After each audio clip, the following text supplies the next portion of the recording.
வணக்கம். தமிழ்நாட்டில் கடந்த பிப்ரவரி மாதத்துடன் ஒப்பிடும்போது வரத்து குறைவதால் மளிகை பொருட்களின் விலை தாறுமாறாக உயர்ந்து வருகிறது.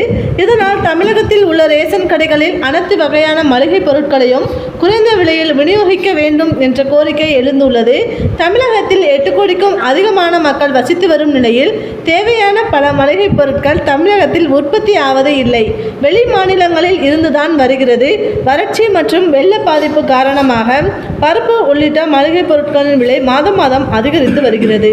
சென்னையில் மொத்த விற்பனை கடையில் கடந்த பிப்ரவரி மாதத்துடன் ஒப்பிடும்போது பல மளிகை பொருட்களின் விலை 5 ரூபாய் முதல் 20 ரூபாய்க்கு மேல் உயர்ந்துவிட்டது. தமிழ்நாட்டில் டெல்டா மாவட்டங்களில் இந்த ஆண்டு வழக்கத்தை விட அரிசி உற்பத்தி கணிசமாக குறைந்துவிட்டது. இதன் காரணமாக வெளி மாநிலங்களில் இருந்து தமிழகத்திற்கு அரிசி லாரிகளில் வருகிறது. அப்படி அரிசியை கொண்டு வருவதால் அரிசி ஒரு கிலோவுக்கு 8 ரூபாய் முதல் 15 ரூபாய்க்கு மேல் உயர்ந்து உள்ளது.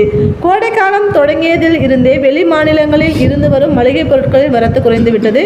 இதன் காரணமாக அவற்றின் விலை கடந்த 2 மாதங்களாகவே கடுமையாக உயர்ந்து வருகிறது. துவரம்பருப்பு, பூண்டு, அரிசி ஆகிய பொருட்களின் விலையை கடுமையாக உயர்ந்து வருகிறது.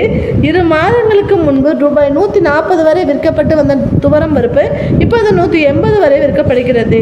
அதேபோல் 1 கிலோ 140 வரை விலை குறைந்த பூண்டு தற்போது கிலோ 250 ரூபாய்க்கு மேல் உயர்ந்து உள்ளது. அரிசி விலை தொடர்ந்து உயர்ந்து வருகிறது. 50க்கு கீழ் அரிசி வாங்கவே முடியாத நிலை வந்துவிட்டது. 50 ரூபாய்க்கும் அரிசி இப்போது 70 ரூபாய் என்கிற அளவிலும், 60 ரூபாய் அரிசி 77 ரூபாய் அல்லது 80 ரூபாய் வரையிலும் கிலோவிற்கு உயர்ந்துவிட்டது. வெளி மாநிலங்களில் இருந்து சென்னைக்கு கொண்டு வரப்படும் சன்ன ரகம் புழுங்கல் அரிசி கிலோ 65ஆகவும், பாசுமதி அரிசி 105க்கு மேல் விற்கப்படுகிறது. இதேபோல் உளுத்தம்பருப்பு 120 ரூபாயிலிருந்து 135, கடலைப்பருப்பு 75 ரூபாயிலிருந்து 85, கடலை சர்க்கரை ரூபாய் 40லிருந்து 42, குண்டு மிளகாய் 180லிருந்து 245ஆக உயர்ந்துவிட்டது.